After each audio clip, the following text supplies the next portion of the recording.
Almost 20 years ago, a woman wrote me, and I saw you. No question, it was for me. She named me and the neighborhood I lived in, which I talked about in the few minutes we spoke in the coffee shop where she worked. She mentioned the yawn I made just before I introduced myself. Very clear. And her overture wasn't entirely unwelcome.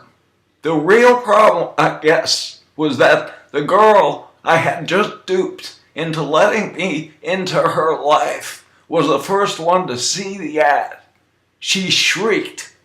Why she was looking at the I Saw Yous in the first place, I'm not sure. And she seemed to think that question was of much less significance than how my name and address ended up in I Saw You.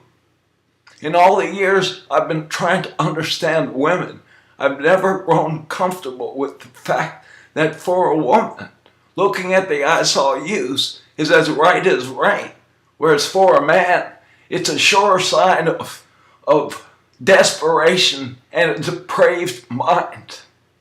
The saddest thing, I think, as I sit at the bar, staring into my beer so as not to appear lonely or desperate, is that I was alone again after a short while, and I returned to her, the I Saw You writer, hoping to see some welcome in her eyes when I asked for coffee.